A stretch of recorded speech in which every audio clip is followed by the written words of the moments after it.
Hello, I'm Danny, And I'm Jake. and this is Marvel Talk.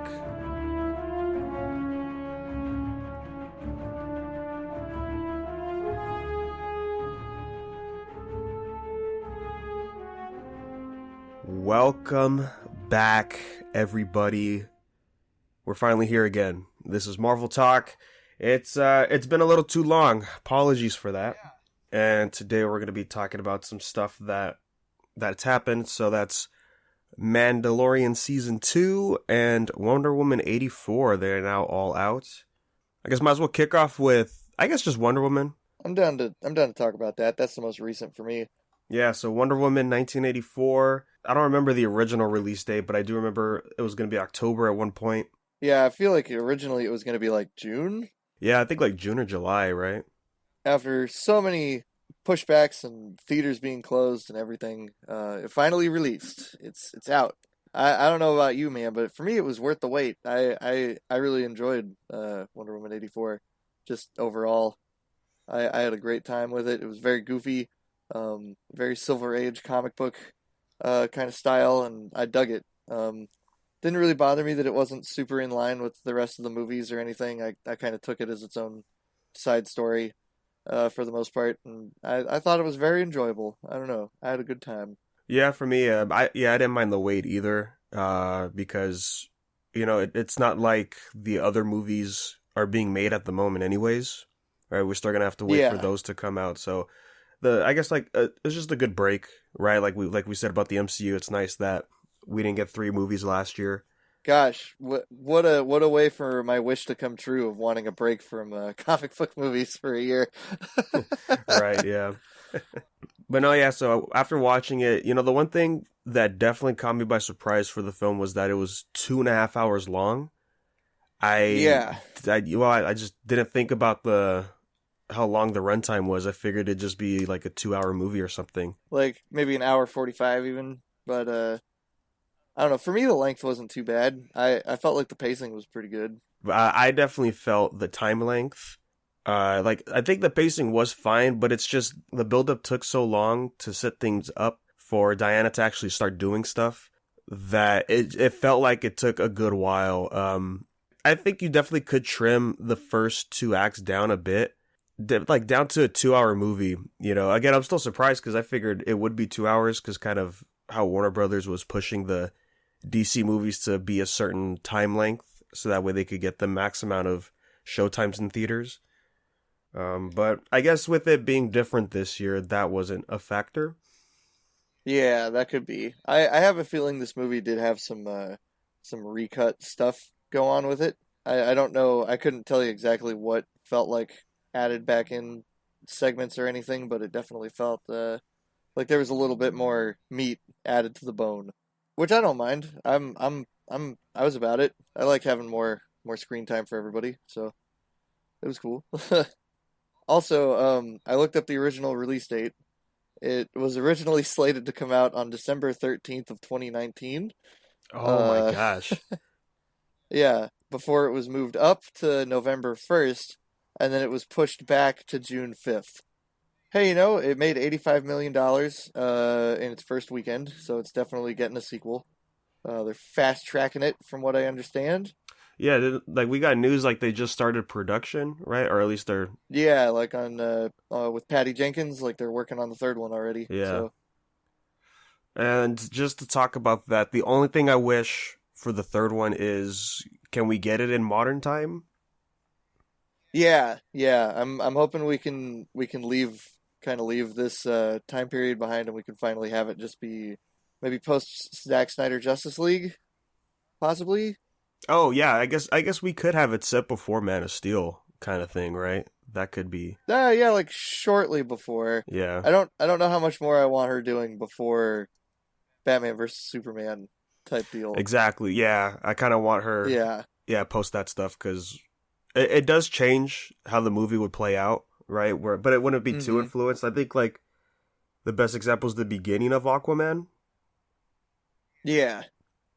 Where people starting to recognize him more, and then Mira's, just breaking down like, this is why we need you because you did this. Yeah, because you beat Steppenwolf. Yeah. Like, you're one of the people who did that. And it's like, oh, okay.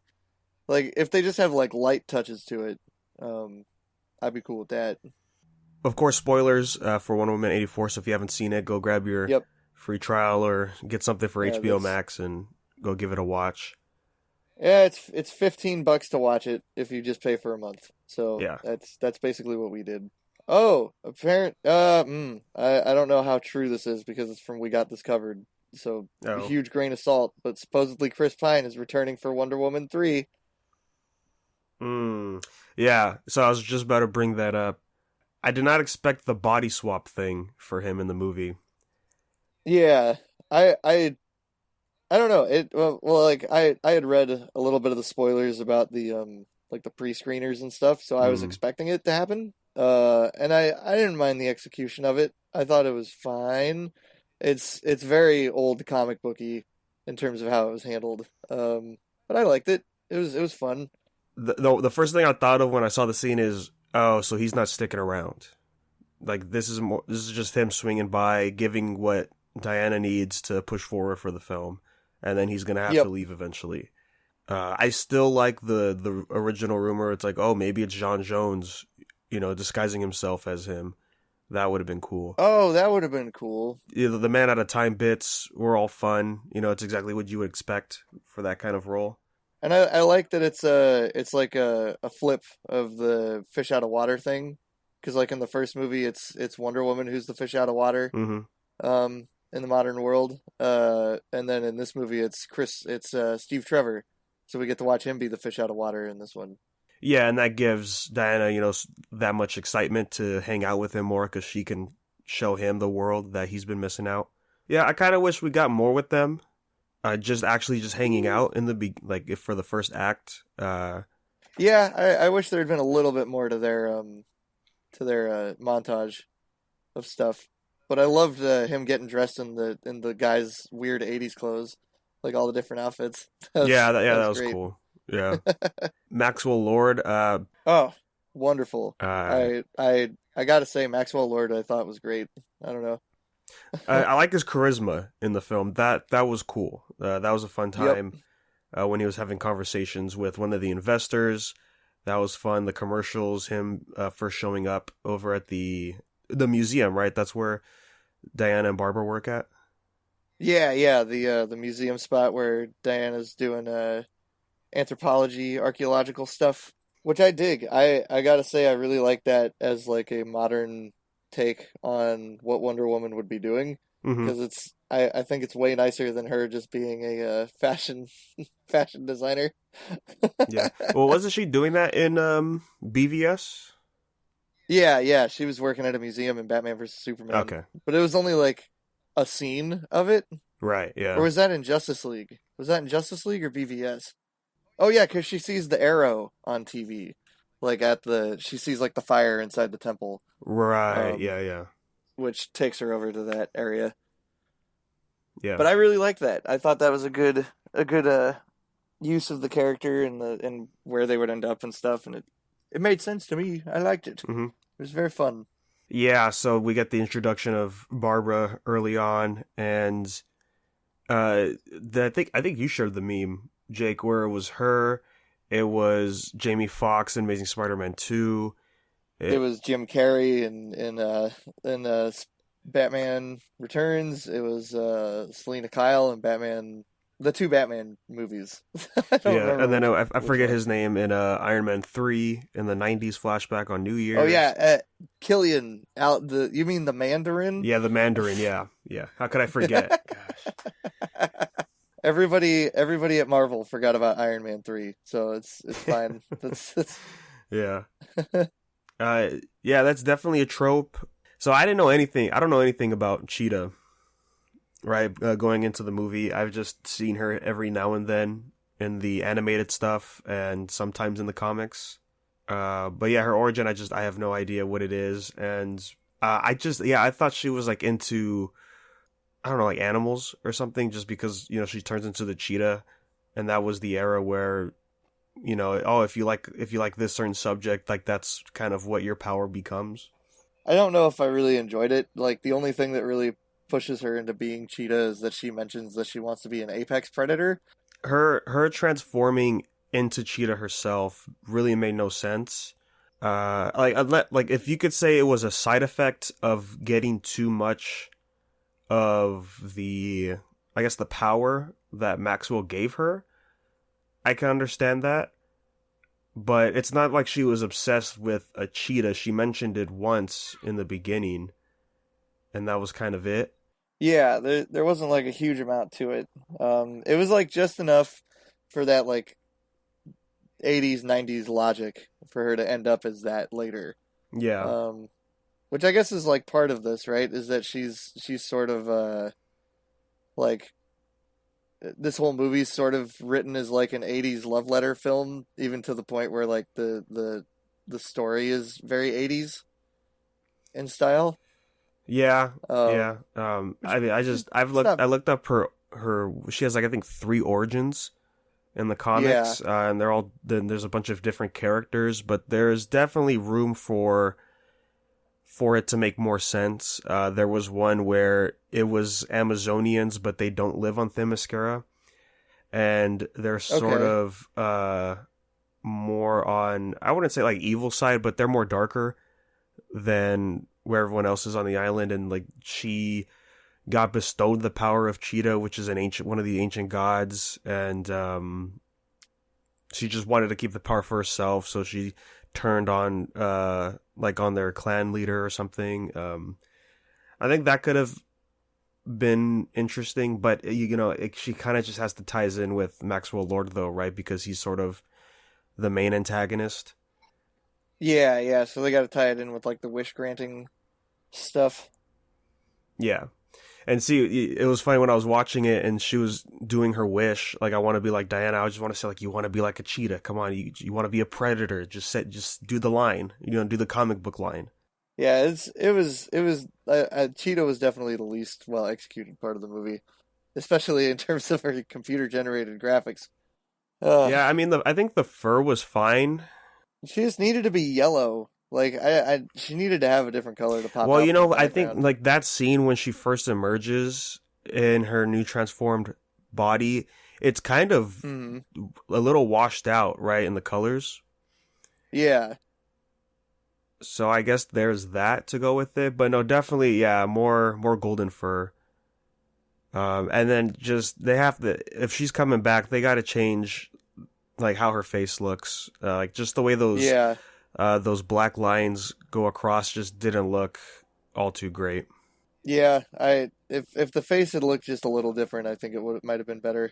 It wasn't the greatest, but I got to give this movie props though. It didn't kill either of its bad guys. I was very surprised Cheetah didn't die because it looked like Yeah, Diana was ready to kill her, but she survives, yeah, and we know she's not going to renounce her wish, so she's definitely still going to be Cheetah. yeah. Like in some capacity, like. You know what bothered me about that scene was her wish was to become like Diana, right? So she's turning Mm. into an Amazonian, but when they were both getting electrocuted, Diana was fine, but Cheetah wasn't. I thought that was. Well, Diana had the armor. I guess that's what it is, huh? Yeah, maybe. Or she's already like Thunder God powered or something, and she can take Oh, it. I guess she would be resistant to lightning, huh? Yeah, because she can shoot it. So, Yeah. um, Okay, I'm more okay with the scene then. yeah, Yeah.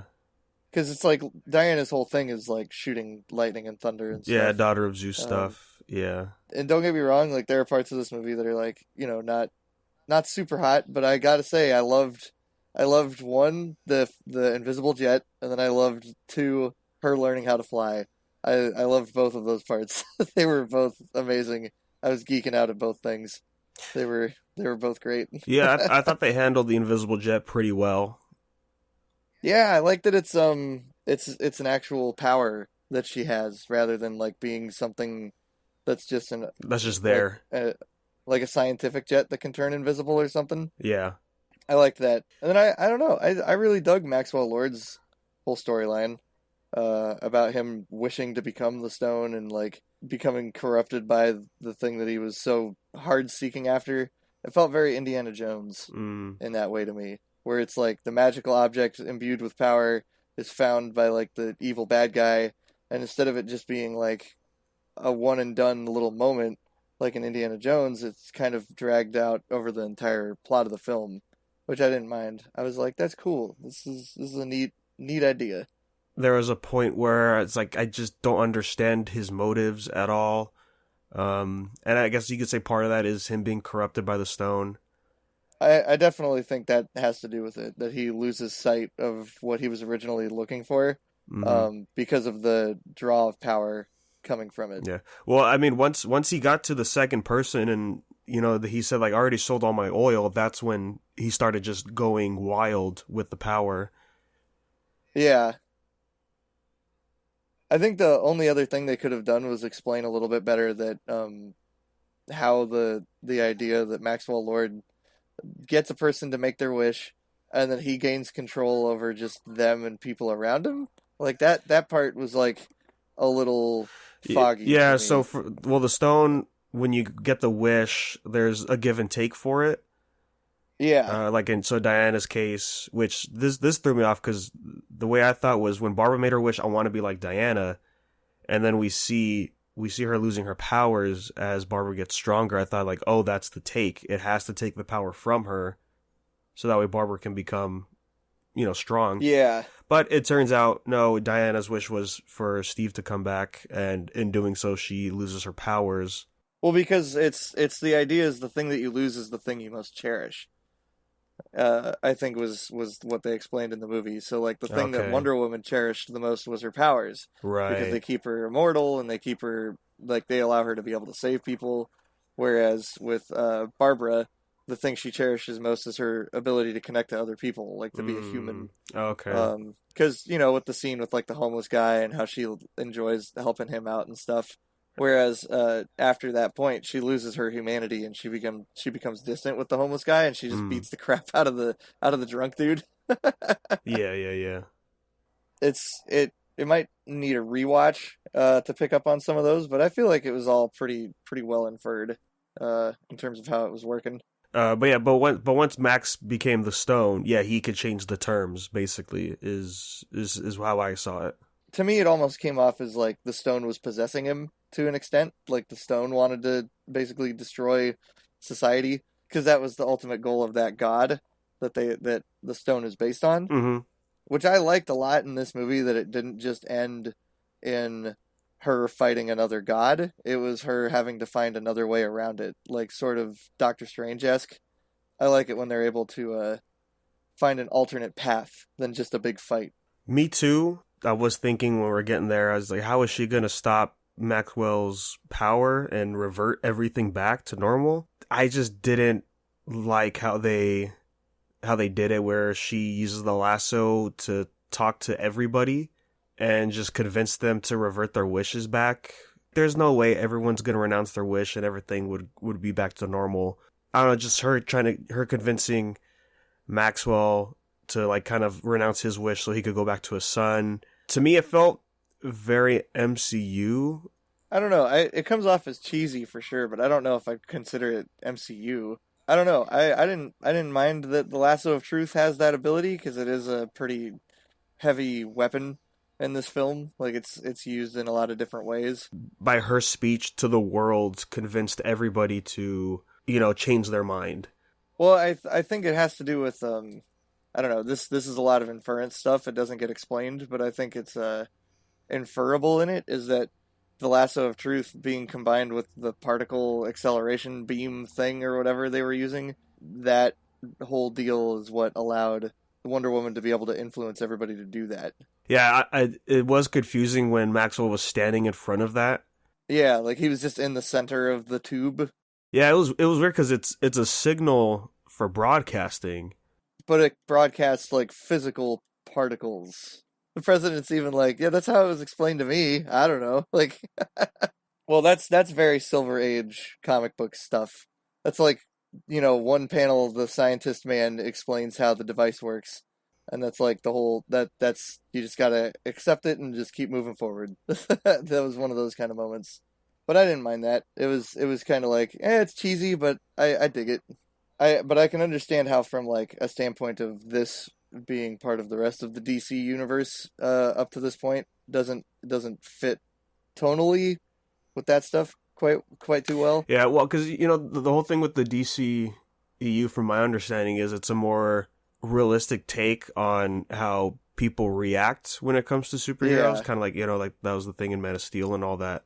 And I feel like if we're still trying to keep this the same universe, then like the same rules still kind of have to apply. And like I just don't believe all the people would just revert their wishes back like that. Well, I mean, I guess like my only thing to that would be that this movie takes place in the 80s of that universe. Mm-hmm. So people might be a little bit more optimistic about stuff at that point and not as down and dour as they are by the time you get to Man of Steel. That acceptance of stuff is a lot easier to do in the 80s version of this universe rather than mid 2000s version of this universe, if that makes sense. Like, people aren't as cynical. That's a fair point. I think that's pretty well reflected in the movie itself, like with how people interact and talk with them, and how like Steve Trevor is kind of very optimistic about stuff, and so are most of the characters, I think, in this movie. So I feel like that optimism is kind of there throughout it, and I don't mind it. I don't know. It and to me, this movie definitely feels like something that's loosely connected to the DCEU, sort of like Shazam is very loosely connected. Like it could be a part of it, but it could also just kind of be its own thing. Yeah, well, I mean, I guess that's why it is set in '84, since nothing else has come to this point. They could kind of free reign it, kind of like with the first Wonder Woman. I guess it makes sense. Like they want to tell a Wonder Woman story first before we could get into her doing other stuff with the main series. I mean, this ending is similar in tone to the ending of the first Wonder Woman, where it's the defeat of a force that's affecting the human race, and it allows them to free themselves from that energy, I guess. Because like in the first one, it's Ares' god power that's causing everybody to go to war, and then she defeats Ares, and everybody kind of loosens up and stops fighting. When she thought she killed Ares, everyone still kind of went on, and the point was, Diana, like, the world's not that easy kind of thing for her. Oh, well, yeah, that's the first point they make, but then later, after she actually beats Ares, they stop fighting. Is that how it happened? Because it's been a long time since I've seen the first one. The ending morals of the first movie are a little weird. It kind of doubles back on itself, and it goes, no, wait, it really was Ares that was the problem. Yeah, I don't know if I like that. Definitely not my favorite aspect of the first movie, that it doubles back on it, just so they can have a big final fight showdown. But speaking of that, I think one of my main problem with the movie is, like you're saying, it is very comic book structured. Like you're saying, Silver Age, and I could totally see that, just the way things are laid out. That's exactly how one issue of a comic book would be. And it's like the logic's really loose. Like, it's not as... They give you just enough to push the story forward and have it make sense. But I think that's where my problem comes in, is the structure. Like I was saying, like the pacing was fine, but it felt like it dragged. Is because in the back of my mind, I was thinking, okay, well, what kind of movie is this? And at the end of the day, it's a DC superhero movie, so there has to be action, right? And the whole time I was thinking, like, okay, so when's the action going to come in? And, there was the beginning stuff, we get a little bit in the middle, and then we finally get the big fight with Cheetah, but then, that ends pretty short, and the fight was kind of disappointing. And I think that's where the problems came in, because I was expecting a different film, and I don't mind when movies can be kind of slow like this, but it kind of has to be the whole thing for me, or else it's just like we're just taking too long for the build up. I mean, I guess I felt like the stakes in this movie were not relatively as high as other ones, which might be adding to what you're having an issue with.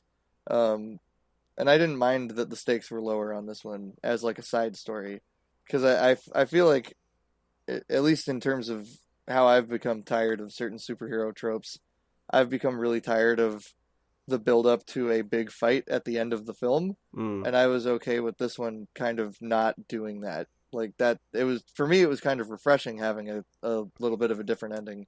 Like, yeah, it felt, I don't know.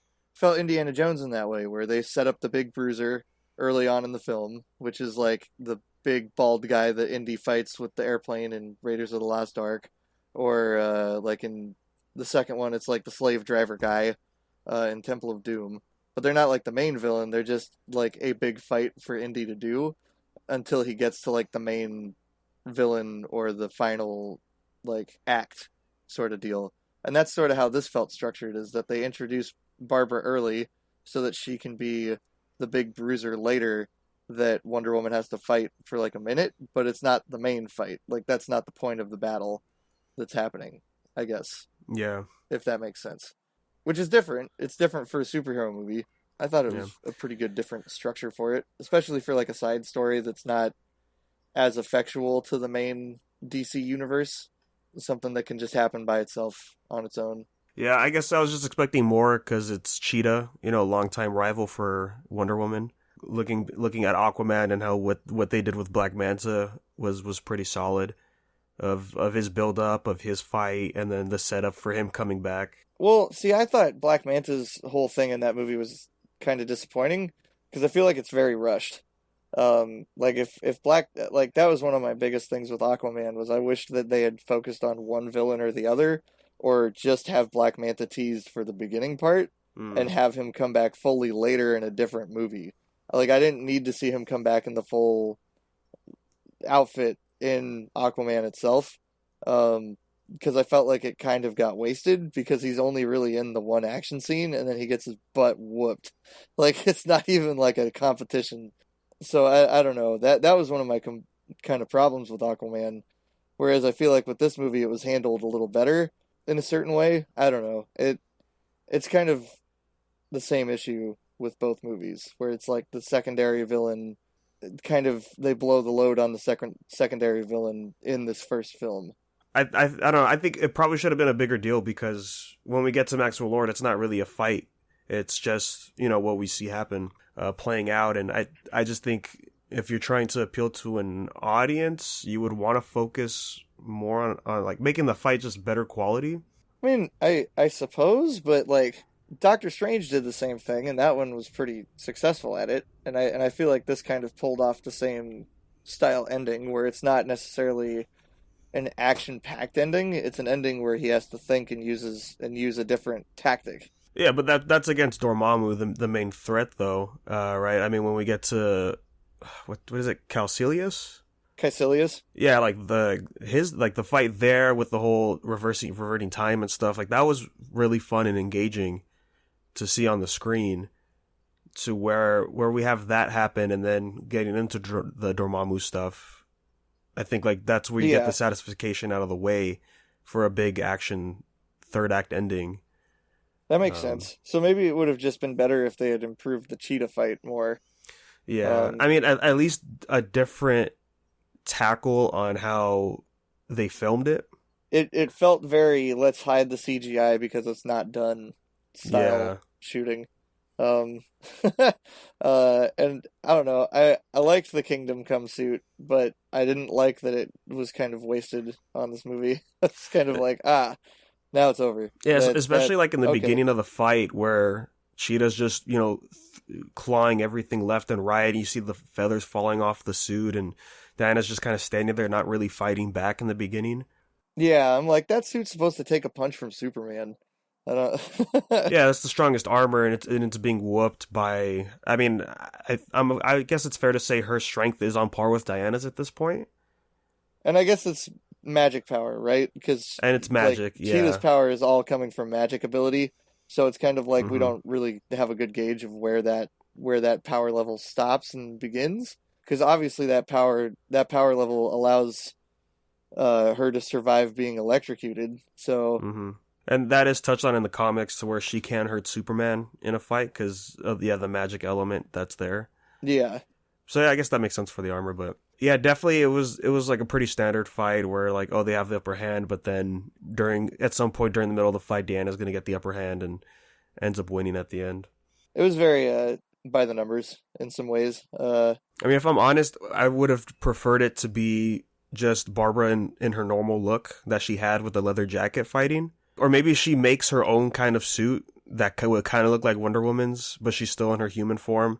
That way the CG won't be as, I guess not bad, but you don't have to hide it as much. And then at the end of the film, we could get the tease of her actually turning into Cheetah. Yeah, like that would have been, I would have loved that. That would have been a really good way to execute it.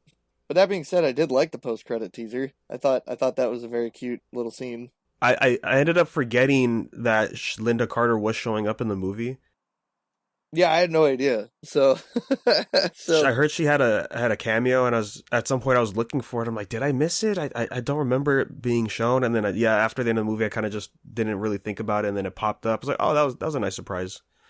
yeah, I dug that. I was like, oh yeah, there's that little optimistic little angle on the end of the movie. The character had her own name, right? Yeah, Asterius, the lady's name that was the woman who disappeared. Yeah, that's the original owner of the armor, right? Yeah, the original owner of the armor. Yeah. Okay. But I dug the backstory though of like all the characters and stuff. Like that was really fun of like the backstory of the armor and things. Yeah, I liked it. It fits the tone for the Amazonians, right? Similar to how they explained when Steppenwolf first showed up to Earth, or like during the war in the beginning of the Justice League. Like it's kind of like on that level. I like that stuff. Yeah, like how they were like the ancient gods and stuff were all a part of it and all that jazz. And yeah, we haven't talked about it, but yeah, the Amazon stuff in the beginning was fun. That was a good time. So that was pretty fun. I liked the idea that they live on a strict code of truth is the only way to win. Like you can't win by like cheating, and that kind of sets up the theme for the whole movie of like can't get rich quick. You gotta work for it. I enjoyed this movie. I thought it was fun. It's definitely not like DC's best movie. I don't know. I'd watch it again. I'd buy it on Blu-ray. Pedro Pascal, I think, killed it. Like I thought Gal Gadot was also really good. Yeah, Pedro Pascal was definitely a fun time every time he was on screen. He really brings it in. Yeah, I like the idea that it just starts going mad insane once he starts granting wishes to just a few too many people, escalating super quickly. Because I'm like, that's very much like old comic booky style tropiness of like the crap is hitting the fan fast, like it's going quick. And I like I don't know, one of the little aspects that I liked was when the guy wished for his country to be separated from all the evil people or whatever that he didn't like the one Vizier King dude. Oh yeah, he wanted to reclaim the territory during this era of his people. Yeah. I loved that just a wall pops up. Like out of nowhere. It's just like this magic wall. I was like, cool. Yeah, I dig it. I'm down. That's kooky. I think overall for me, I guess I was just expecting a different type of movie coming off of the first Wonder Woman, and the fact that it's still Patty Jenkins and all that stuff coming back for the sequel. This definitely felt like a movie. I remember this movie was still made under the tutelage of the older DC heads, right? The older DC heads. I believe this was still Jeff Johns and the other guy when they were still on it. A lot of their decisions and stuff on movies were very like not great, and I mean they also made Green Lantern, and they were the ones who brought in Joss Whedon to finish Justice League, and their whole thing is trying to make stuff more comic booky, which is why I think Shazam was the only one that really worked that they made, because it was like Shazam and this one was their last one, and now it's the newer guy is taking the reins. But I wouldn't even say it's the newer guy. It's AT&T that's kind of taking over the reins of it.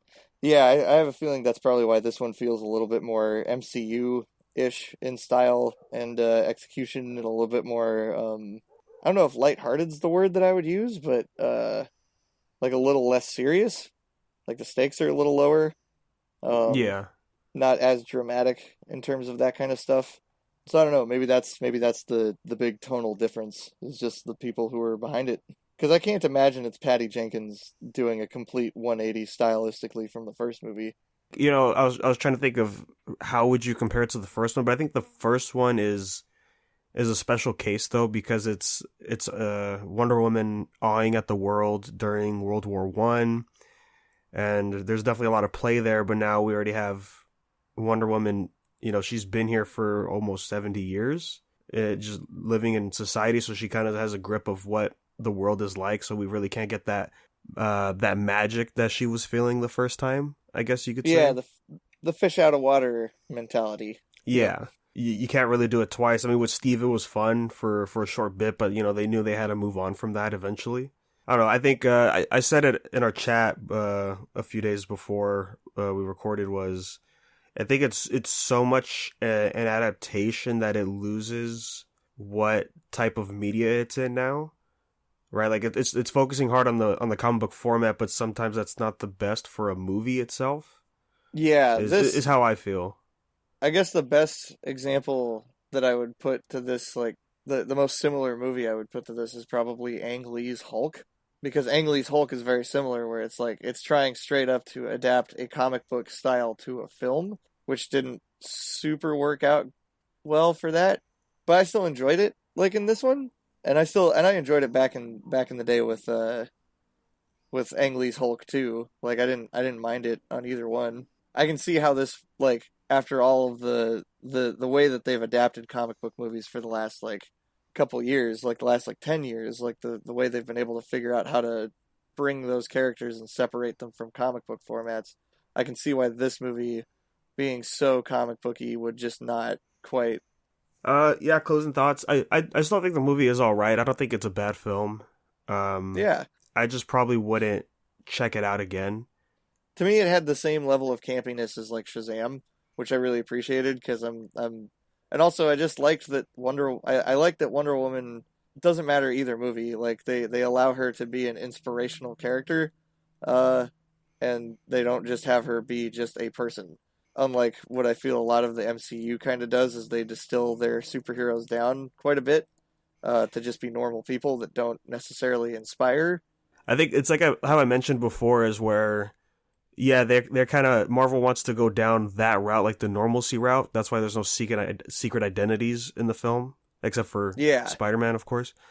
But here in DC, they want to embrace sort of, like the stoic, the godhoodness that we get out of these characters. And we see the inspiration aspect you're talking about in the beginning during the mall scene, right? Like that girl's like, oh my gosh, like, I mean, I don't know if she knows if Wonder Woman's a thing, but like there's been reports of her, and just to see her, kicking ass, and the girl's just like super motivated and excited to see her, that's fun. And I think that even kind of shines through with like the ending, like how she's able to get everyone to renounce their wish and stuff. It's she's acting more as like a force of nature rather than just a person, which is something I really appreciate about DC's kind of deal, is they regard these characters as such bigger mythological figures, which I miss in the MCU. I miss that idea because I feel like the first Avengers did that, but then past that they haven't really touched on that too much. I think Avengers 1 was probably the last time, because I guess it's just a normal occurrence at that point. Like, oh, superheroes are everywhere, so why are they special? Yeah. It's what Syndrome said in Incredibles. Well, and plus, with Tony Stark trying to like do everything he can across the world, and it's just like it's in your face all the time, versus like the very few stories you would hear of like, oh, what's Superman doing? Oh, he's back over here. Something happened. Oh, Batman's back. Like these are big deals when these characters make moves. But I like that about about both movies, both Wonder Womans. I think they have a pretty good grasp of keeping the character in that realm of mythology. And that is my favorite part, the mythology stuff. I'm a big fan of that. Like making them larger than life and stuff, and I think that kind of comes across with the choice that Diana has to make later in the movie. Like, she wants to be an MCU character where she can just have Steve Trevor and have it work out. Like, that's not ultimately what she's destined for. So she has to rise above that, like that selfish want. Yeah, she's not going back for that last dance. Yeah. Yeah, she ain't no Cap disappearing and leaving Bucky behind in the present day. Yeah.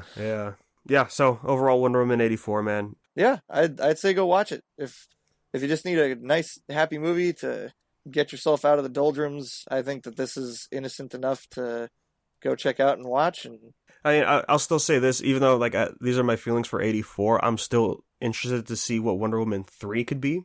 Oh yeah.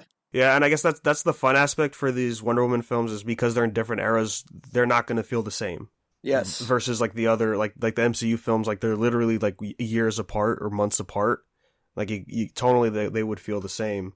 So that is one thing I'm looking forward to is what era is Wonder Woman 3 going to be and exactly what the premise is. And I mean, hey, it's, you know what? Warner Brothers is taking risks. They're trying new things. Like, you know, like I gotta say that's pretty cool. It's they're doing different stuff with each of their movies, which is something I've been appreciating about the DC movies for a while. Is that they're very they're very different. They don't feel like a McDonald's meal. They feel like I'm taking a bet. I think Aquaman and Shazam are the best examples. Yeah, I would agree with that. I'm liking what DC's doing. I think they should keep doing it. Exactly. Yeah, I'm looking forward for more films. And before we move on to Mando, yeah, there was some news for DC involving Snyder Cut mainly. They're almost done making it. So I don't know if the release date is confirmed or not. I thought I had seen that March 25th. I remember talks of it coming out in March, but I think that was before they said it might be the end of the year for 2021. But then they said it's actually going to be sooner than that. I mean, right now Google has it for March. Okay, so there's an article from December 17th where Zack Snyder seemingly confirms March release date for Justice League. So Zack Snyder posted on his Vero account, like in response to somebody else, he was holding up like a bunch of copies of the regular Justice League movie, and the guy put a quote, "Destroy every copy, please, thanks." And then Zack Snyder replied, "I understand, and of course I respect your feelings, and I just hope I can wipe that version out of existence with what you see in March." And March 25th is the date that this article says makes sense because it's the 5-year anniversary of Batman vs. Superman. I guess it sounds weird for it to come out in March because there's no like big trailer for a release date, but they probably want to have Wonder Woman have it shine before they move on to the next big thing that they're doing. Yeah, I could imagine that. And I mean, we still got 2 months before the movie even drops if it is coming out in March. So yeah, I mean, I can imagine the middle of this month we'll see like another trailer. Yeah, I feel like we'll see it pop up soon here. I can't imagine it won't be it'll be left to our imaginations for too much longer. And then we did get that new screenshot with Wonder Woman herself fighting Steppenwolf. Yep. And that looks great. So that's just getting us more hyped. I think it was Zack Snyder or it was an exec from Warner Brothers. They were asked a question of, are we going to see, I guess they would say spin-offs off of Snyder Cut? To me, I think that's the biggest question for DC right now is, what's post-Snyder Cut going to look like? Which route are they going to take? Are they going to backtrack the theatrical Justice League and say like, oh no, Snyder Cut's canon and then let's move forward with whatever's going on there? Yeah. Or is this just a one and done thing? And the answer that we got was there's no plans at the time, but you never know. I think Snyder himself said he has ideas for stories for post Snyder Cut because I think he said, you know, I mean, what happens once Darkseid comes to Earth? Like, that would change things, right? And I think it's a good question, but definitely re-ask it once Snyder Cut comes out and we get to see the feedback from it. I think it's definitely dependent on how Snyder Cut is received and how it does money-wise and stuff, and if it can pull in the viewership that Warner Brothers is looking for. Yeah, because again, you said it earlier, where how the movies are still kind of loosely based on the DCEU, like Shazam. You know, there's no big references aside from, you know, the Superman tease at the end, and just the few references like in the beginning of the film, and like the Batarang being the same style as Ben Affleck's, and the World Engine thing being on a newspaper with from Man of Steel, like Zod's giant world destruction ship. Yes. Like, those are, like, the only references, basically, in that whole movie to being connected. Because otherwise, it's pretty loose. In terms of how they can do it. And then, I still haven't seen Birds of Prey, but there's no connection there, right? Aside from Harley Quinn? Yeah, Harley Quinn, I think, is, like, the only connective tissue to that movie to anything else in the DCEU, because they they have like an opening cartoon bit on that movie, and even in that they change what Joker looks like. So like he's not even Jared Leto Joker in that movie. He's just Okay. regular Joker. But you never see him. Like he's never shown on screen. He's just shown in an animated form. So I don't know. Birds of Prey is a weird one. That definitely stays separated from the rest of Okay. the. Yeah, and in the next upcoming films we have Suicide Squad, which is a soft reboot, if you will. So I doubt that will really connect to anything. Yeah, maybe. I don't know how that one's gonna work. That one's gonna be Yeah, I mean it'd be cool to see somebody from the League kind of show up for a bit, like probably yeah. in the second act. But I like the premise wise, I can't imagine anybody showing up. Yeah, I feel like the only person who could possibly show up is like maybe the Flash. Um, Maybe, yeah, I don't know. And then we got the Peacemaker show happening. Like that's a confirmed thing. So that's already yeah. starting its own little mini universe deal.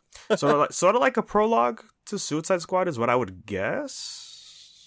Unless he survives the movie, and then it's just Yeah, a if he sequel doesn't die series. early on, yeah. And I feel like he might stick around. I feel like he might be one of the characters that survives the film. I mean, come on, we gotta have him make it through so that Shelby can cosplay him. Yeah. I mean,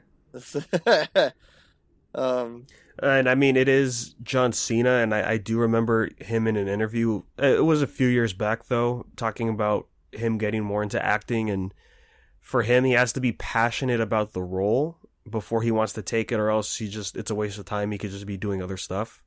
yeah, I could tell he was really passionate about his role in the firefighter movie.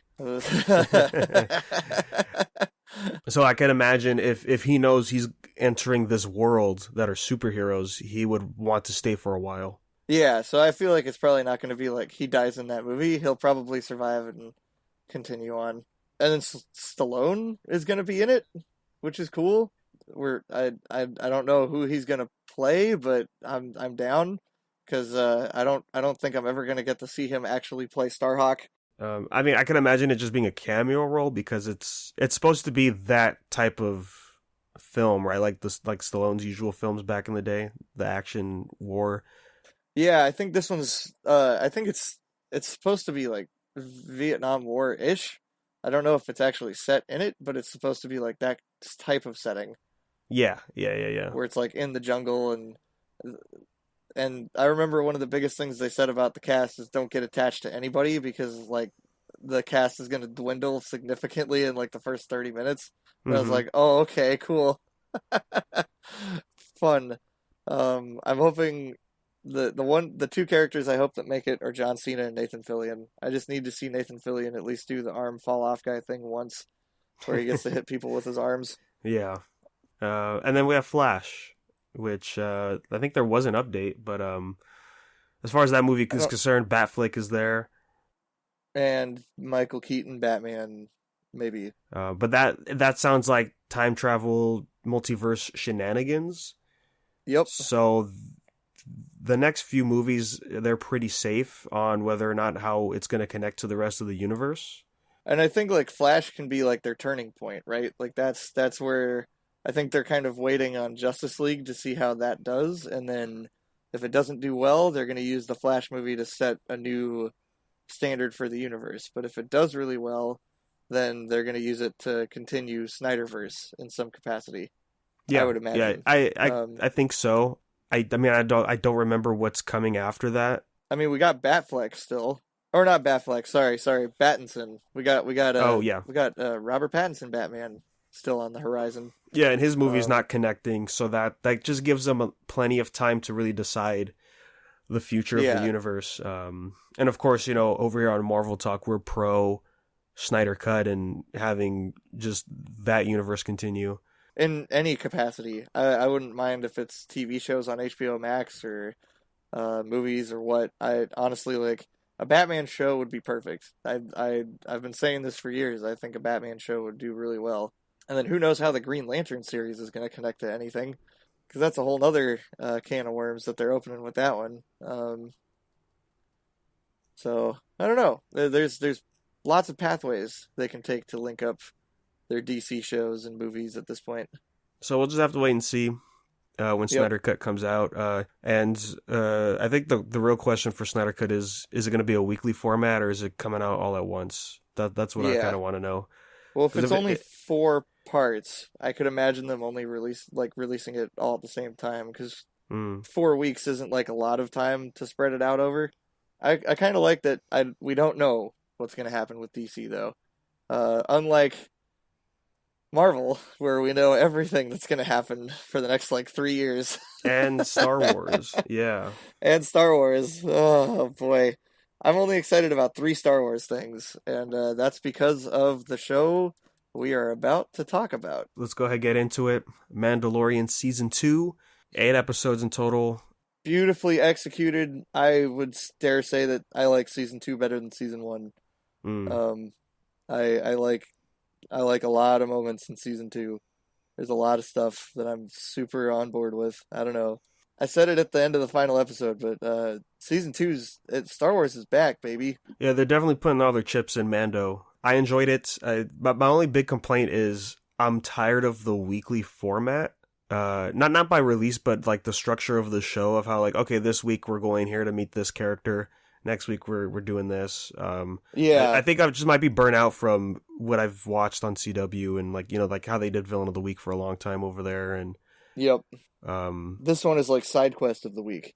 Like it feels like it sort of feels like Dave Filoni and Jon Favreau played like Red Dead Redemption 2 or something, or like The Witcher, and they were just like, side quests are fun. Let's just do a bunch of side quests this season. It's great. I thought it was fine for season 1 to do it, because that made it pretty cool.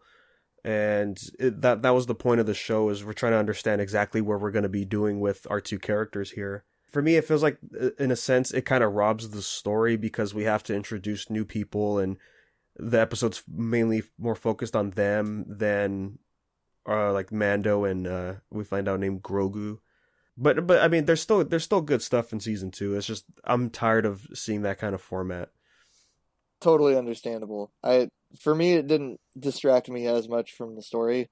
Like, it didn't distract me enough to make it detrimental at all. I had a good time. It was very enjoyable. I thought the newer characters they added. Have you watched Clone Wars and Rebels? Unfortunately, no. I fell off watching Clone Wars. I really need to get back into there. Okay, I think that helps a lot. Like, having the knowledge this season, which is sort of a bummer that you kind of need to be able to. You kind of have to have watched those in order to really appreciate some of the things they do this season. I think they did surface level stuff for people like me who haven't seen it, right? Because I think a good majority of people did not watch those shows. Yeah. At least like people that are coming in to watch Mandalorian that are Star Wars like adjacent fans, I guess you could say, because big Star Wars fans, of course, have seen those shows, and like this is kind of more or less what those episodes were for. Like when Ahsoka showed up, like that was, more or less for the Clone War Rebel fans. Oh yeah, and it's also to spin off her own series. Oh yeah, of course, yeah, yeah. Can't forget that. Yeah, but I guess I'm more talking towards the Bo-Katan. that stuff too. Mm-hmm. Yeah, like the both of those characters sort of require pretty heavy knowledge from Clone Wars and Rebels to kind of get what's going on. Yeah, that's true. Again, and then they did bring like just enough for you to kind of keep yourself afloat of what they're about. Yeah, but it definitely makes me want to go back to those shows more, so I could really appreciate those scenes. But I liked all the episodes where they brought people back too, like from like previous seasons and stuff. Like I was a pretty big fan of the Bill Burr episode. Yes, this season I thought was excellent. I did get highlighted a funny thing where he makes a big point of making a big deal about all of his friends dying in this horrible thing, and then he just blows up a base full of innocent soldiers. Right, yeah. Which I'm like, oh yeah, that's a little counterintuitive to the point he was trying to make, but I get it. He was mad. It was the episode before, right, when they hijacked the ship. and the one of the guys was just kind of explaining like, hey, we're just people too, like we're doing this because we kind of have to, not because we Oh, want that's the to. final episode. Oh, is it the final? Yeah, puts a gun to the scientist's head or whatever. Oh, you're right. Oh yeah, speaking of Bill Burr, apparently the thing he's talking about from I heard that that's the story for Battlefront 2.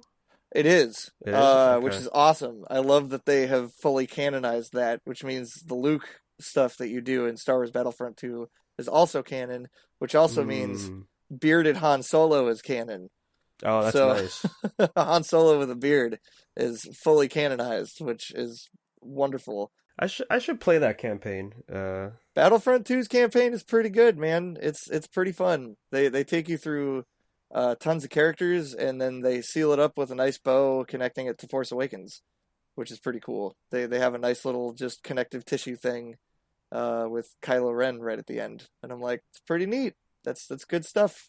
So I'm happy that Filoni and Favreau aren't just like forgetting all of the stuff that's out there, and they're willing to pull it in and make it canonized. Especially with our the fan favorite Mr. Boba Fett. When we were getting the reveal, like the build up to who it is, In that first episode where like he's out on an outcropping and stuff. Oh, that was great. yeah, that was cool. And that like he stayed as part of the story, I think was another great part I liked. Because as much as I liked seeing Ahsoka show up, the fact that it was just a one and done thing, which is fair, but like for her to just not show up for the finale, like I kind of was hoping she would. Yeah, that was the bummer for me, was that she never popped up at the end. They mentioned my boy Thrawn. They mentioned Grand Admiral, my boy, which I was like, yep, I'm down. I'm into it. Bring him onto a show. Let's get him in live action, please. That's cool. And now I'm like, so Thrawn, Rebels introduced time travel, which it looks like is part of Ahsoka's title card for her show, has the time travel portals like in it. Oh, is that what that is? Yeah, I was like, oh, okay. I kind of see where this might be going. Are we gonna have some time travel shenanigans to maybe not have certain movies happen? I don't know. I'm very curious about where they're going to take that. Overall, it seems like Dave Filoni and Jon Favreau are trying to pull back a lot of information into the universe that was lost from the pre-sequel days. I'm ready to see Mara Jade get together with Luke. I'm ready to see Jason and Jaina Solo pop up. That would be great. Jake, I forget, was it you I was talking to about the whole I don't buy a lot of people don't know about Jedi's bit? That's the biggest aspect of this show that I don't like. that for some reason keeps getting carried forward. That people can't remember Jedi from 30 years ago. Like it doesn't make any sense to me. So I was thinking about that, and it reminded me. I think it was episode 2 or 3 when we had the guy with the Boba Fett armor when they fought the giant worm. It's episode 1. Is that the first? Yeah. Okay. Yeah. Cobb Vanth. You're talking about my boy Timothy Oliphant in his perfect role that he always plays as the sheriff. That's my boy. So with that, I think it was mentioned that part, as well as where Mando is stationed at in the first season, how that's the outskirts of the galaxy, which is why you don't see a lot of the Republic or the Resistance show up there or anything. Okay. And that reminded me of a comic that came out called Obi-Wan and Anakin. And it was during the events, it was between episode 1 and 2. They get a request for Jedis to show up on this planet. And so they go over there to go deal with the situation. But when the person that requested it starts explaining what they have to do, Obi-Wan's like, that's not the way of the Jedi. Like, what kind of Jedi did you mean? They kind of explain, and he asked them like, okay, well, what color was the lightsaber? And they said red. So they thought the Jedis were that of the Sith, because I think it was... Oh, interesting. I think it was Darth Maul that was on that planet doing what he does, and they just assumed that was a Jedi because lightsabers in the Force. So I think that's safe to say the outskirts don't really know much about the Jedi Order because they just never went out there as much as they did on the other main planets that we go through in the series. All right, I So can buy that. I can buy that. yeah, if they That's a want to good go with that explanation. explanation, I'm here for it. Yeah, Um, but if they just don't explain it and like, because I don't know, it's the way that the armorer talks about the Jedi being like this ancient story of like we fought them on our home planet so long ago, and I'm like, but you didn't. It was like 60 years ago that happened. That's yeah. what like that wasn't that long ago. Like the Clone Wars were like very recent. And I But if forget, they, is it 5 or 10 years after Last Jedi or Return of the Jedi? it's five, I believe. 5, okay. Yeah, because if this takes place and has the Operation Cinder being a part of it, I believe it's about 5 years after Return of the Jedi. Okay. Because Luke doesn't look that much older either. Like, Yeah, yeah, speaking of yeah. Luke, the best part of the season, um, Yeah, I unfortunately got spoiled minutes after it happened. no, Yeah, fortunately I couldn't watch at midnight. ah, man. But I didn't see what happened, so I saw that for the first time. Luckily, good Oh, stuff. so you got at least the entire action scene not spoiled for you. That's cool. Yeah, yeah. That's good. Okay. I like how some people pointed out it's sort of a reflection of how Vader is in In Rogue Rogue One. One, and I like that they do a really good job of making the Dark Troopers like super terrifying. Yet another expanded universe edition, which I Okay, appreciated. nice. The Dark Troopers are very much from the expanded universe. They're like Grand Admiral Thrawn's like main crew of wrecking balls, essentially, and they're pretty much exactly the same in the show as they are in the books. Yeah, they look a lot like Vader. Yeah, which I Yep. liked Yeah. to give Yep. that And intimidating presence. oh yeah. They did a bang up job with them. I think the only thing I wish that would have been different about their design was them having real jetpacks and not Iron Man feet. Yeah, yeah. That's the only part where I was like, "Hey, Jon Favreau, I I know see you what you made Iron like. Man. Yeah. I know you made Iron Man. I get it. Like that's cool, but like maybe have them fly different." It definitely caught me off guard when they got flung out of the ship, and I'm like, oh, is that really it? Like, oh, okay. Yeah, when that happened, I was like, "Ah, no, they're not gone. They're robots. They don't die in space. They'll just catch up to the ship." And then it happened, and I was like, "Yes, yes, cool action scene." And I liked that. Like I love how they show power levels in the show. I think they did a really good job of like differentiating, like, because Mando going up against regular people for him is like easy. Like it's him for him to take on like normal dudes, it's not hard. But when he's taking on like a crazy robot, it's like he can barely handle one by Yeah. himself without getting like pounded into a wall. But then Luke shows up and it shows just how dangerous and awesome the Jedi can actually be when they're at full strength. Hmm. Because Luke just wrecks the whole hallway of them. And I'm like, cool. This is great.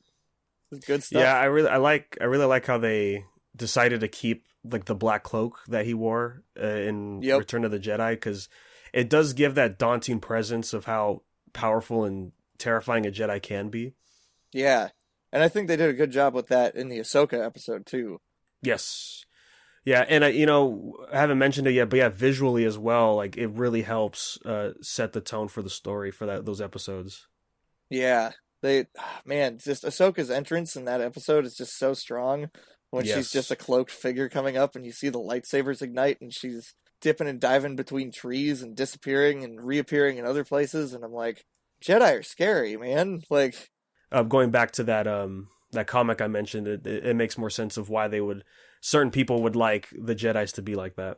I really did like the ending fight for the Ahsoka episode, of how that was more of a samurai duel than anything. yeah, that was I really think cool. that really harps back to what Star Wars was originally, right? Like a Western samurai-esque sci-fi.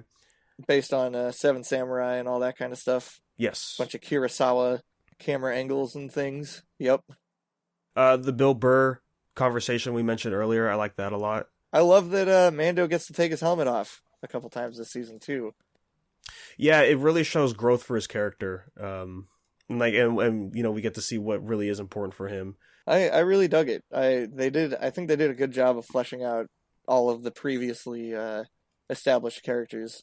I love Cara Dune's arc in this season, where she kind of overcomes her standoffish nature to help the Republic out again. Yeah, because she's a popular character, and to see her come in to do something like that is good. Because that kind of makes Yeah, her more of a staple for what we're going to see in the future with Mando, I can imagine. yeah. And then I loved Grief Karga coming back.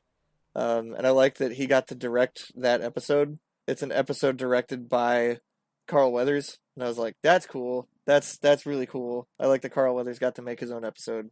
Yeah, that is one thing I like about TV shows like that is they'll give the main characters a chance to direct. I really liked the spider episode. um, Yeah. Humor aside for that stuff, I thought it was great. Like how oh scary yeah, it could have been. I loved it, and I kind of liked Grogu not being a perfect little baby creature. Yeah, I yeah. liked that he's like, no, I just want to eat, and I'll eat anything you put in front of me. I like Frog Lady. And again, harkens back to more prequel stuff. I think. Oh yeah, 100%. Like just having aliens that are so different and interesting and new. Like I Yes. thought that was very cool. I don't know. There's a lot of very prequel-y vibes, especially considering that they brought back up midichlorian counts. They even brought that back in. I'm like, oh man, this show's just hitting every little nerve. That's cool. Let me ask you this, Jake, because I want to say it's what I thought it was. Okay. So we get the scene of the tanks of them experimenting on transferring essentially midichlorians, right, into other people. Yeah.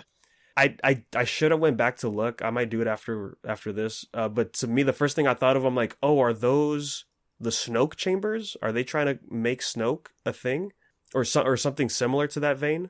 I think they're leaving it open so that they can have Right. options with it, and I think Okay. that might be one of the options they're going for. Like that, it's like if we want to, we can make this connect to Snoke. If people aren't cool with that, we could make this an alternate way. We could bring back the clone Palpatine storyline from Hmm. the expanded universe, because that's something that happens in that. There's a huge emphasis on Palpatine being reborn in new bodies, but they're all kind of different personalities. They're not all just Palpatine. So there's a few. I think there's a couple different pathways they can go with it. And then plus that harkens back to what one of the original ideas that they had for Rise of Skywalker was that conversation with Ben Solo and Palpatine of how like he's insinuating that he is a clone. Well, I mean, I think they sort of insinuate that in the movie.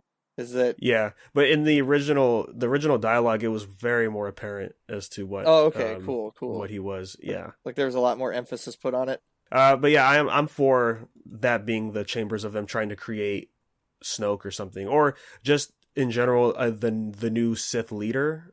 Well, I almost took it in a way that they're trying to figure out how to put midichlorians into people so they can train their own just soldiers that could be Force users. Like I could see it. There's a few different pathways I think they could go with it. So I like that it's nice and open though. It does sort of look like Snoke in the chamber. Like I've seen some people take that image and kind of enhance it a little bit, like to like change the contrast up, and it sort of looks like it could be Snoke, but it also just sort of looks like it could be a body of some kind, not Yeah, necessarily Snoke. it reminded me of how like the way the body was sitting in those containers made me think of what was it? Was it Last Jedi or Rise of Skywalker where we saw the chamber of all the Snoke clones? Oh, it's the Rise of Skywalker when Kylo's walking into the big Sith temple. Just the way they were sitting in those tanks, it reminded me of that. I don't know. We'll have to see what they do in the future of the show. Yeah, they did confirm season 3, right, for Mando. It's shooting after another show that they confirmed at the very end of this season. So that will be happening first. As far as I know, they're going right into filming it, and then Mandalorian's supposed to start getting shot after that. But it sounds like Mandalorian might have gotten pushed back to 2022 for shooting. So I don't know what's going to happen with Mando season 3. I definitely got to say that this season of Mando though was aces. They're going in a very good direction. I like the way they're using older characters and referential stuff, and it doesn't feel dirty to do it. Yeah. It doesn't feel as desperate as I feel like some of the references in like the sequel movies have been. I would say that this show is definitely in league with Rogue One in terms of the care that it has for Star Wars as a property, as a story. I really dig it a lot. Yeah, you know, it's also one of those things where it's because it's a smaller budget, it has a sense more freedom than the films. Yep. Like I said earlier, the one thing I like is just the way it's filmed and how like essentially almost every episode looks different, right? Depending on what they're trying to go for. The Ahsoka episode especially, right? That one looks the most different out of the entire season. And you can't get away with that with just one movie if you're trying to do this type of story. So I really like that they have the reins to do that. I really dig that they're able to take a lot more risks with this version of it. And I think Star Wars being in a television format is very good. It helps stretch the story out, and I've just loved all the world building they've done. Like I think we've only seen one planet that we've seen before, which is Tatooine, in this season. I think every other planet we've seen this season has been a new planet, which is I love. I'm like, that's great. Like, keep giving me new worlds and planets. Like, I loved that we got to see the home planet of the Mon Calamari. Like, we get to see where all those fish heads come from. And it 100% makes sense. Like, it's just a giant water world with weird floating cityscapes and stuff. And then, you know, we get like the I do like the Jedi planet that they go to, like not like the one that's got like the weird temple thing. Oh, the rock. Where, yeah, the rock where like, and I love the I love Mando like asking Grogu, does this look Jedi to you? And Grogu's like, I don't know, like like I'm like, I great. like how blunt Mandalorian can be. Yeah, he's wonderful. I was real curious about what Jedi they were going to choose to pick up Grogu at the end. Mm-hmm. I'm happy it's Luke. I was very happy with it, but I could see them going a couple other directions. Like maybe it's just Ahsoka, and she was just like, "All right, fine, I'll show up and I'll come get him," or maybe it's Ezra from Rebels, like it could have been. And the other option that I was like, oh, it could have been Cal, like from the newest game. Oh yeah, Fallen Order. Yeah, like he would have made 100% sense to me to show up in that moment. Because isn't the actor? He's also the face, right, for the game. He's also the Joker in Gotham. And you know, I liked him. He's a good character. Yeah, I dug Cal. It would have been cool to see him kind of make the jump to a full live action.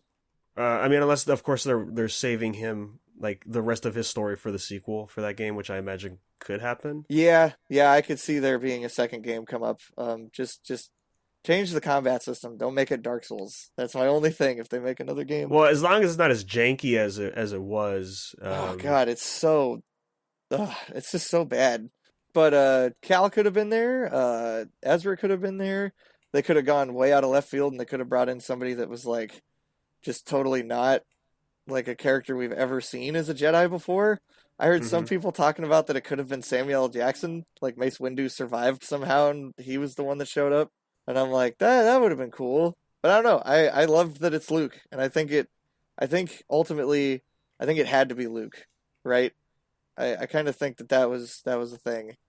Well, because Luke's whole purpose after this point is restoring the Jedi Order, right? Like he's got a big weight on his shoulders, which is what he was kind of feeling in Return of the Jedi. And for him to pick up this character that's been important for these 2 seasons post that movie, I think it makes sense for him to show up. Yeah. Yep. And I'm just thinking like in the way that they kind of have to repair Star Wars and the fandom and bring people back to it. Like you got to redeem this character that got kind of messed up in the eyes of a lot of fans with Last Jedi. So I feel like that was like the only real option they had. And, you know, of course, it's a younger Luke, so that means CG. People were upset about mainly because Sebastian Stan's there. A lot of people want him. And he'd be really good. I think he could do it. Yeah. I think he's got the acting chops. I think he's got the charisma. He's definitely got the face. I would imagine that if they are going to do more with Luke in the future, like rather than just keeping him as like a cameo character like this, if they want to really use him a lot more, I could imagine them going forward and just saying, "Yeah, we're going to cast Sebastian in the part."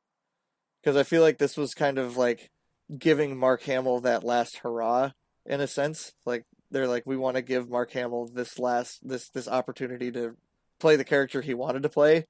Like during all these sequel movies, like they were like, we got to give Mark Hamill that chance to do it.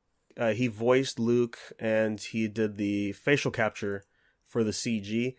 That makes sense to me of how stiff it looks. It's similar to how they did the Rogue One Grand Moff Tarkin. Grand Moff Tarkin and the Leia stuff, yeah.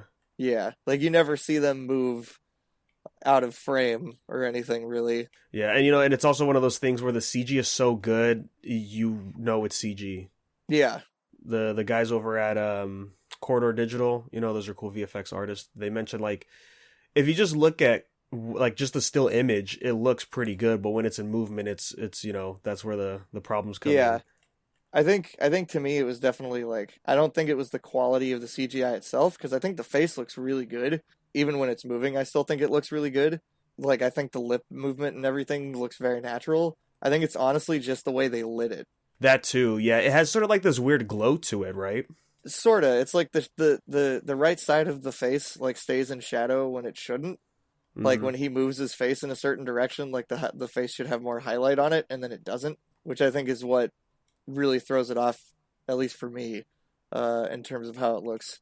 I think overall it was very effective, and I really dug it, and I could tell that Mark Hamill was just he was right back in it. I don't know, like it was great. Yeah, I really enjoyed it. And I think it's funny that he never mentions that he's Luke Skywalker, because if he did, Bo-Katan would have some alarm bells, and so would Cara Dune, because Cara Dune would know who Luke is, right? Like she knows who blew up the Death Star. She knows who that guy is that's been leading the rebellion. Yeah, I guess they wouldn't really know it's him. I guess we don't know how many Jedis there are, as far as like they're concerned. But like Bo-Katan would know if he was like, "My name's Luke Skywalker." She'd be like, "Wait, Skywalker? I knew a dude named Anakin Skywalker.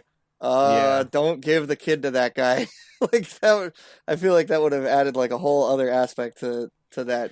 All the stuff between Grogu and Mando throughout the whole season, I thought they were wonderful. I love the bit when Mando finally finds out Grogu's name, and like they're just in the ship, and he's like, "Grogu," and the baby's just like, "Eh?" And he's like, "Grogu, eh? Grogu." Eh? Yeah, that was fun. Like that was wonderful. I was like, "Oh, it's so cute." Overall, I gotta say, Mando has been just a great experience in terms of just watching fun Star Wars content again.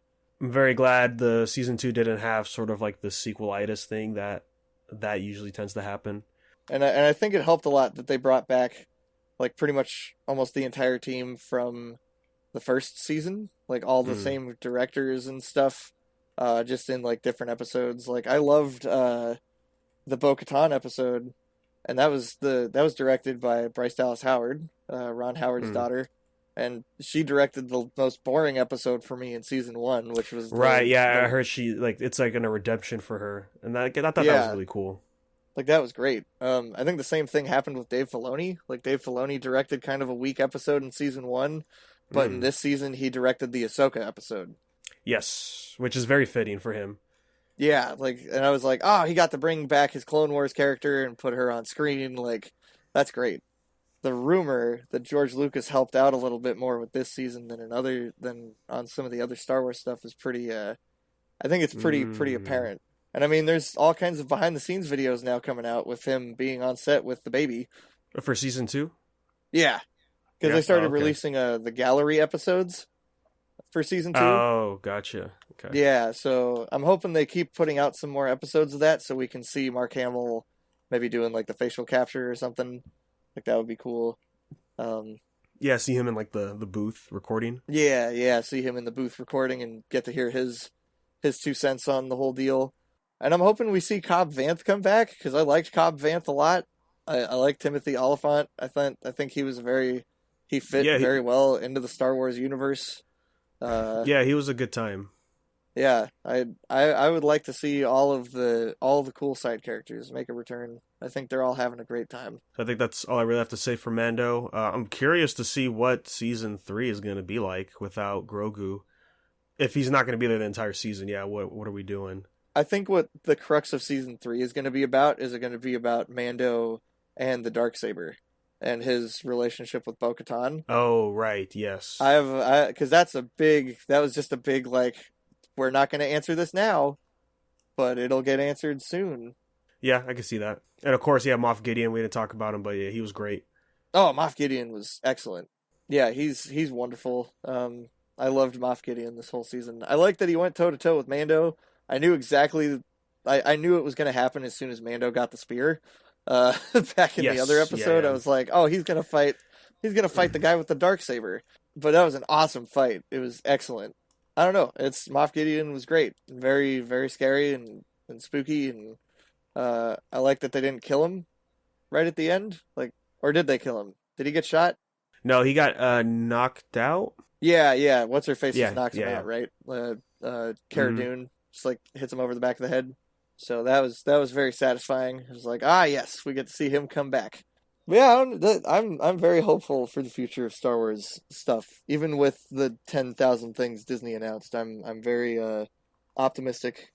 A lot more than I was after Rise of Skywalker, that's for sure. I think with the restraints of it being the episode movies, I think that definitely helps. Yeah. Like, okay, well, we don't have to do an episode 10 right now. But in terms of those other shows happening, I know there's at least 3 of them that are going to be direct spin-offs of this. So it's the Boba Fett show, it's the Ahsoka series, and then after Mando season 3, we're going to get Rangers of the New Republic, which will be a crossover show with Mando and Ahsoka. So their stories will culminate into that series. Then, of course, there's the other shows. I think the big one for me is definitely Obi-Wan Kenobi. Yeah, the Obi-Wan Kenobi show is going to be so good. Apparently, did you hear the news story about the concept art they showed at the investor panel? No. Okay, so there's no actual, like, the art's not available anywhere to look at because it was just at the investor panel for people to see there. But somebody leaked what one of the concept art pieces was, and it's a piece of Anakin. Well, there's going to be scenes of Anakin outside of the suit, like outside of the Vader suit, like all messed up. Oh, heck yeah, man. So we're going to get Hayden Christensen probably in like full scar makeup, like crazy, just dark, messed up version of him. And then there's concept art showing Darth Vader at the Jedi Academy with younglings.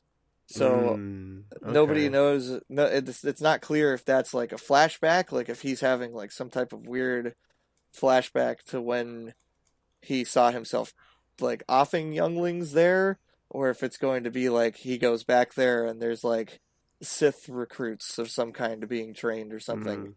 Yeah, I know. There's a comic run that the Marvel and Disney have been doing where he does go back over there. And he revisits like some old areas of his past.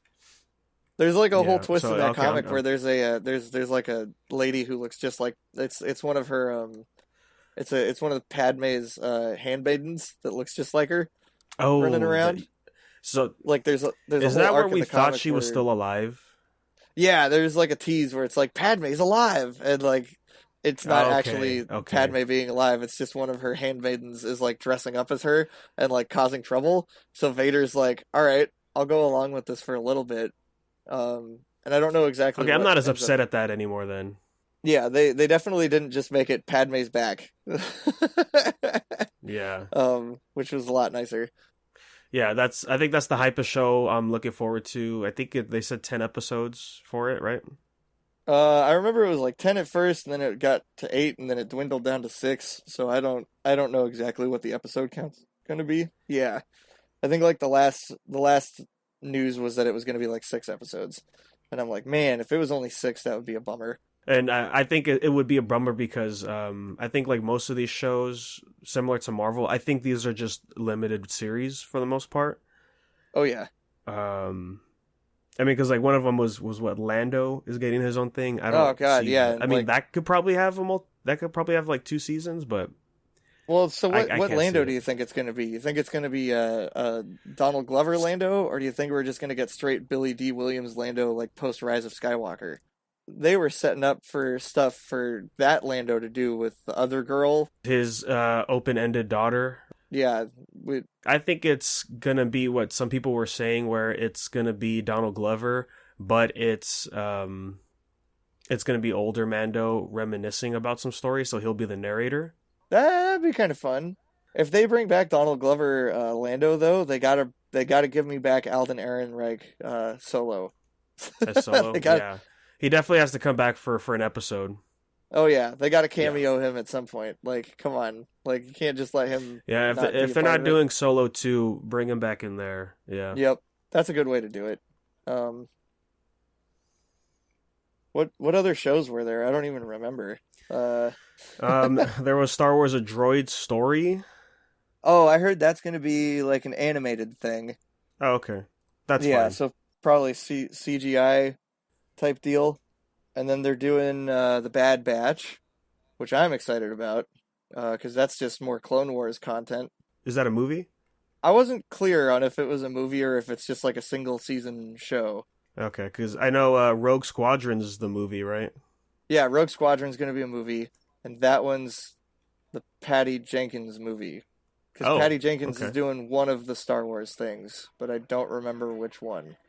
And I think it's Rogue Squadron, which could potentially be about Wedge, because Rogue Squadron Hmm. was Luke's squadron of X-wing pilots, and then Oh, like okay. Wedge takes over for him after he goes off on his adventures in the expanded universe. So that one could potentially be about that. I just have to wait and see what is actually going to come out, I think, for a lot of this stuff. It feels a little bit like they're throwing stuff at the wall. We got Star Wars Visions, which is going to be a series of animated short films. Oh yeah, that's right. We're getting I forgot about that. We're getting Andor. You excited for Andor? It's Cassian Andor from Rogue One. It's a prequel show about Oh, him. that's right. Yeah, because everyone was demanding we get that right. Because of all of the characters in Rogue One, the one that I wanted the most background about was him. I mean, I don't want the show about the Jedi soldier man who was a guard at the Jedi Temple. No, that would be silly. Yeah, I guess Donnie Yen's just too busy. I don't get it. Oh, I I don't get it, get it. Jake. He didn't have a prequel novel. That's what happened.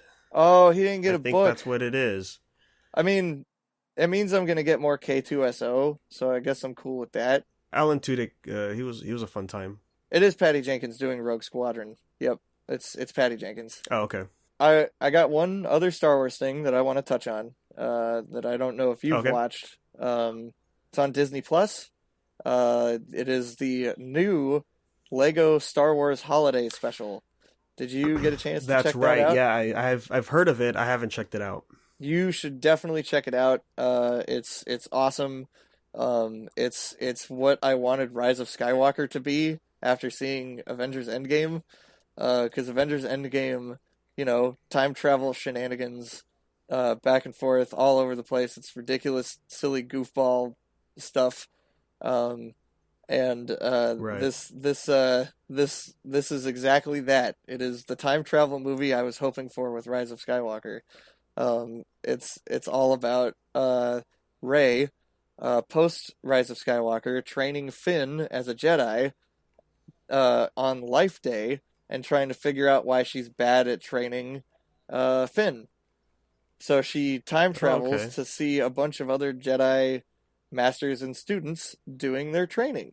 So we get references to all of the hundreds of different Star Wars movies and shows and canon stuff, and almost everybody you want makes an appearance except for like maybe Dexter Jetster. um, It's pretty great. I love it. It's very goofy, very silly, super tongue in cheek, and it's honestly what I was looking for with Rise of Skywalker in terms of tone and mood. And Yoda shows up and has really good lines, and then she meets all the different ages of Luke except for the one in Last Jedi. She never meets old Luke in that special. I wonder why. Yeah. Old Luke never shows up at all. She meets she meets young Luke from like way back in the day, like on like at the farm, and then she meets Luke in Return of the Jedi, and she meets Luke when he's blowing up the Death Star. It's pretty great. She gets to meet Anakin and Obi-Wan. It's wonderful. It's a wonderful special. It even references the original holiday special by bringing back Chewbacca's family. It's great. Oh, okay. Yeah, so they don't even shy away from mentioning that, which is awesome. They're just like, no, yeah, this is a thing that happened in Star Wars, and we're gonna talk about all of it. And I'm like, cool. I think like the only thing they really don't bring up is Rise of Skywalker. I would highly recommend checking out the Star Wars Holiday Special, the Lego version, not the old one. You don't need to watch that one. I have watched the original, and it's as bad as everyone says it is. It's real rough. But this new one's great, and it's also only like 30 minutes. It's like an episode of a TV show. Yeah, so Mando's over, Wonder Woman's out. That means WandaVision's real soon. Yeah, it should be the 15th because that's a Friday. And if they're going to follow okay. the Mando release schedule, it'll probably be every Friday. So I'm pretty stoked for WandaVision, man. I've seen some confirmations that it will be the start of the multiverse arc of the MCU, which is going to start here, go through Spider-Man, and conclude with Doctor Strange and the Multiverse of Madness. I guess, yeah, there was all that other news, but we could just tackle that on another episode. Yeah, I'm down to do a separate episode to actually like delve into the Marvel Cinematic Universe and how overwhelming it's going to be over the next 3 years. Next episode, we could talk the premiere for WandaVision and get in all to that news right there. Right on, man. So I think it's safe to say we can go ahead and wrap up this episode. Thanks, guys, for sticking around, even though we had that little break right there. But we are back, and we will be back real soon. And until then, Jake, where can we find you at, man? You guys can find me anywhere on the internet at Corruption Cosplay, as always. That's with K's at the beginning of both words. I've been a little chilling out on the Instagram side of things lately, just with life and, no conventions and waiting on certain things to pop up. Oh, I do have a little teaser for you, Danny. I have a new cosplay coming in soon. It's based on a Ryan Reynolds film. Something where he was very comedic, very funny.